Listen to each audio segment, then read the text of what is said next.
அப்ப இந்த வசனம் காட்டி நீ விவிலியத்தை கடைபிடிப்பவராக இருந்தா நீ சிலை வழிபாடு செய்யக்கூடாதானே என்று நம்மை மிரட்டுவார்கள். உடனே பயந்து போய் நிறைய பேர் இப்ப அங்க ஓடிறாங்க. கத்தோலிக்கர்கள் பலர் ஐயோ சிலை வழிபாடு நடக்குது, அதனால் நமக்கு நரக தண்டனை வந்துடும், அதனால் நம்ம அங்க போயிடணும் அப்படின்னு ஓடுவாங்க. அப்ப இந்த சிலை வழிபாடு என்றால் என்ன? முதல்ல அதுக்கு முன்னாடி வழிபாடு என்றால் என்ன தெரிஞ்சுக்கணும் இல்லையா?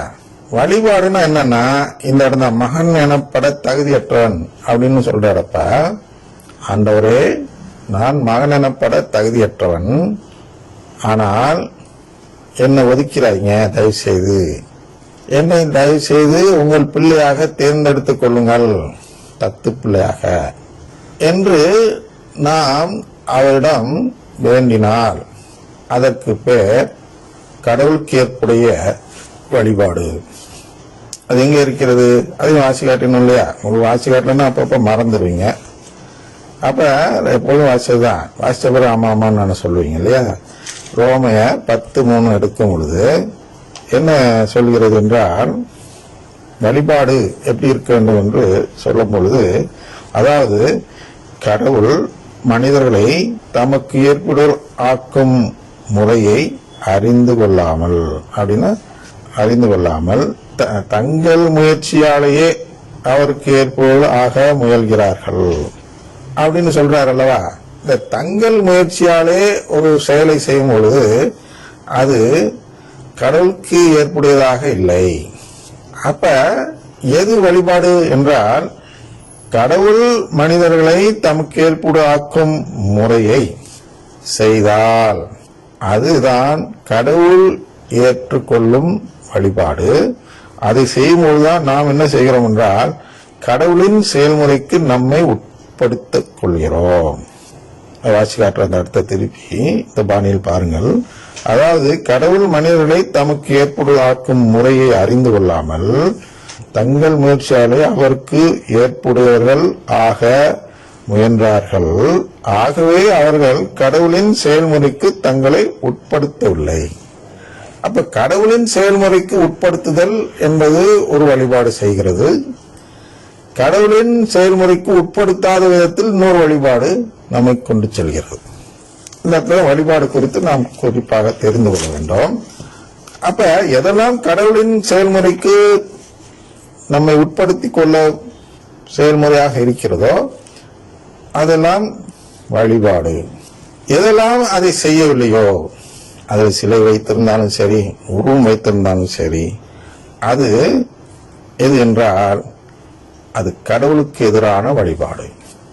கடவுளின் செயல்முறைக்கு கடவுளுடைய அந்த மனிதர்களை தமக்கு ஏற்புள்ளாக்கும் முறை, கடவுளுடைய அந்த முறையை கடைபிடித்தால் நாம் கடவுள் காட்டிய வழிபாடு, கடவுளை வழிபடுவதாக பொருள்படும்.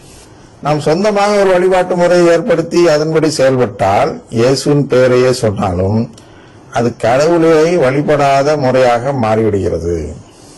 அது ஏற்புடையதாக இல்லை, கடவுளுக்கு ஏற்புடையதாக இல்லை. அதனால் அவருடைய செயல்முறைக்கு நம்மை உட்படுத்தாத விதத்தில் அது போய்விடும் அல்லவா? அது போன்று ஆகக்கூடிய அனைத்து வழிபாடுகளையும் நாம் எப்படி பார்க்க வேண்டும் என்றால், சிலை வழிபாடு என்றும் உருவ வழிபாடு என்றும் பார்க்க வேண்டும். அப்படிதான் இயேசு சொல்கிறார். சிலை வழிபாடு, சிலை வைக்கிறதுனால தப்பு இல்லை, கடவுளுக்கு ஏற்புடையதா இருக்கிறோமா இல்லையா, அதான் பிரச்சனை. அப்ப இந்த சுரூபங்கள் எல்லாம் என்ன என்றால், கடவுளுக்கு ஏற்புடைய ஆகக்கூடியவர்களுடைய ஆனவர்களுடைய சின்னங்கள். எனவே நான் என்ன சொல்கிறேன் என்றால், இந்த சுரூபங்களை வைத்து வழிபடும் பொழுது இந்த சுரூபங்கள் சென்ற வழியிலே நானும் செல்கிறேன் ஆண்டவரே என்று சொல்கிறோம். அப்படி என்ன அந்த சுரூபங்கள் வித்தியாசமாக சென்று விட்டார்கள்? இப்ப அந்த வளமை நற்செய்தியை நம்புறவர்களுக்கு இந்த வித்தியாசம் தெரியாது. அவங்க என்ன நினைப்பாங்க, இது புனிதராவது என்றால் இந்த மனித சட்டங்களை கடைபிடித்து தான் புனிதராகிறார்கள் என்று நினைப்பார்கள். உதாரணத்திற்கு அந்தோனியார் ஏன் புனிதரானார் என்று ஒருவரிடம் கேட்டபொழுது அந்த நபர் என்ன சொன்னார் என்றால், அவர் வாழ்க்கையில் பொய் செய்ய சொன்னதில்லை, நிறைய புதுமைகள் செய்தார். இதனால்தான் அவர் புனிதரானார் அப்படின்னு அவங்க சொல்றாங்க. ஆனா உண்மையில் அந்தோனியார் எதற்காக புனிதரானார் என்றால் இந்த நிலைதான், மகன் எனப்பட தகுதி உடையவராக மாறினார். எப்படி என்றால் அவர் இந்த குடும்பத்திற்காக உழைத்தார், அந்த 4வது அடிமை போன்று செயல்பட்டார். அப்படின்னா சாத்தானுக்கு எதிராக, சாத்தான் தானே எதிரி, கடவுளின் எதிரி, அவனை அடிக்க வேண்டும், உதைக்க வேண்டும், கொலை செய்ய வேண்டும், அதற்காக நிறைய பாடுபட்டார். பேய்களை ஓட்டினார்லாம் பார்க்கிறோம் இல்லையா.